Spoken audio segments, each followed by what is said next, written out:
a primeira coisa, assim, do ponto de vista estrutural, né, é esse entusiasmo, essa alegria do Biden, do presidente Biden, em encontrar o presidente Lula. Né? Então percebe que nós estamos falando da maior hegemonia do sistema internacional, uma hegemonia, digamos, em algum sentido, em declínio, mas a maior hegemonia do sistema internacional e o principal país aqui da região, sem dúvida nenhuma, e que está em guerra com a OTAN, junto com a OTAN, está em guerra com a Rússia, com os aliados russos na Ucrânia. Há uma disputa por petróleo, né? O Brasil tem aqui o pré-sal, por energia. A Amazônia está no centro do mundo e, ao mesmo tempo, os Estados Unidos estão numa guerra comercial sem fim e sem limite com a China, né, que foi declarada pelo Trump, e que todos queriam saber se o Biden iria continuar essa guerra ou não. Ele, quando assume, ele não só continua a guerra contra a China, como, Fábio, ele aprofunda a guerra contra a China, porque ela não se trata só de uma guerra comercial nos termos que o Trump havia proposto, mas ela vai se tornar bem, no corte democrata, uma guerra também de valores, uma guerra com relação a direitos humanos, com relação ao meio ambiente, bem ao estilo daquela agenda democrata. Então, percebe que os Estados Unidos eles vão posicionando e vão sendo reposicionados no xadrez geopolítico global. E aí o Brasil passa a ter um papel fundamental porque um dos discursos do Biden é a questão do meio ambiente. Ele fez uma cúpula do clima.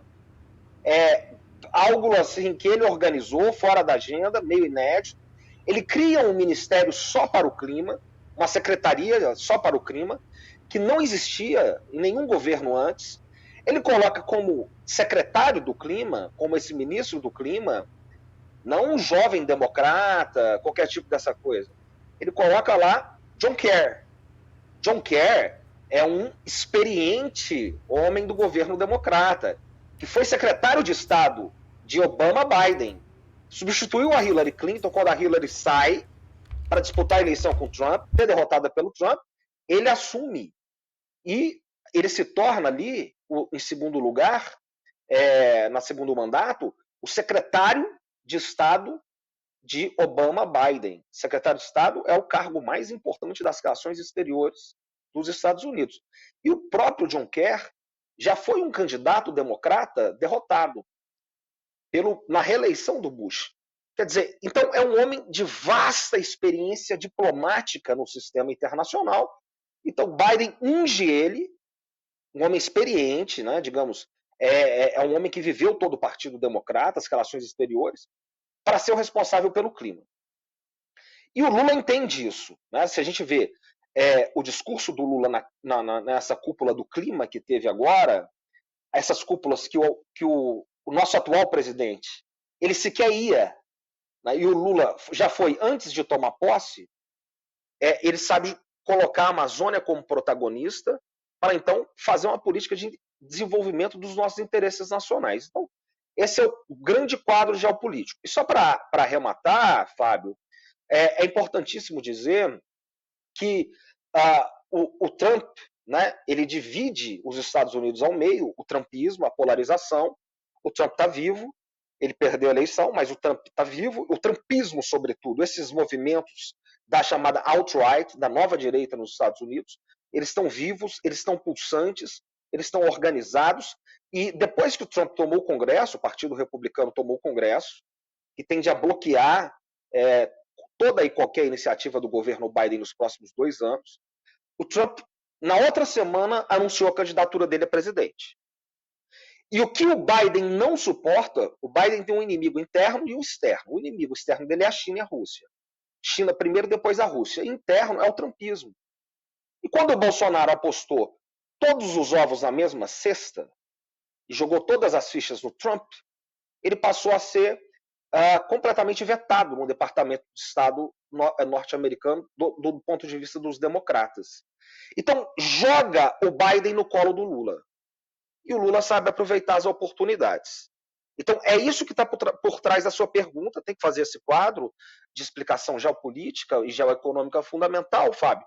Mas, e agora eu fecho mesmo, por trás dessa aproximação, há sempre, do ponto de vista norte-americano, inexoravelmente, American First. Seja qual for o partido, seja qual for o presidente. Os interesses deles em primeiro lugar.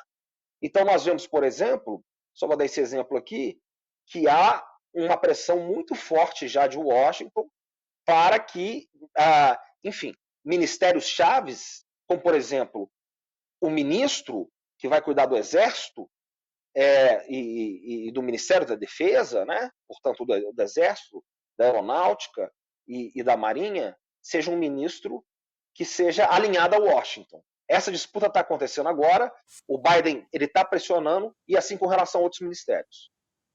Quer dizer, o que o Lula tinha pensado era colocar o Nelson Jobim. Né? O Nelson Jobim, ele já foi ministro da Defesa, lá atrás, e é um homem, assim, embora tenha uma interpenetração ampla em vários setores da sociedade, ele é um homem, o Fábio sabe muito bem disso, ele é um homem de personalidade forte. Então, o Lula, ele queria, primeiro, né, ele vai colocar um civil. Isso já é o que estava na mente dele. Né? Mas não basta, Rafa, colocar um civil, tem que ser um civil que age como civil, que tenha a mente de civil e que seja respeitado pelas Forças Armadas sendo civil. O Nelson Jobim seria, nesse sentido, a grande proposta do Lula. E junto com o Nelson, ele ia colocar uma equipe de trabalho, de tecnocratas, para poder tentar fazer também um monitoramento do Exército e uma espécie de reforma. Uma reforma para poder arejar, né? Para poder, enfim, tentar mexer de alguma maneira naquilo ali, enfim, para fazer um exército mais, digamos, modernizante.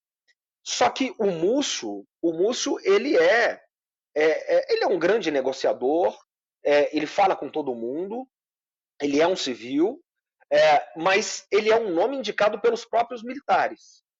E esse nome é um nome de consenso dos militares, é como se o Lula fizesse um acordo com os militares, e o nome dele, né, os militares estivessem dizendo, olha, esse aqui a gente aceita, esse aqui não.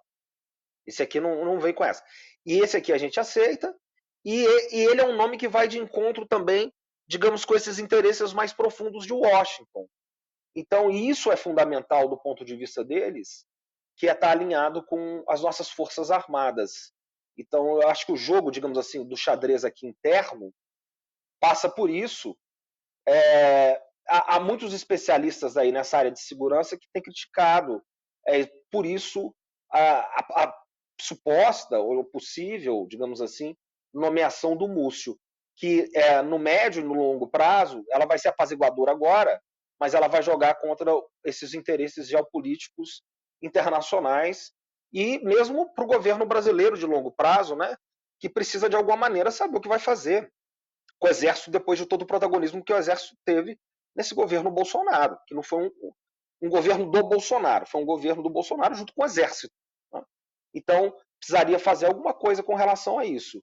E se colocar o Múcio lá, não vai acontecer nada. Essa que é a verdade.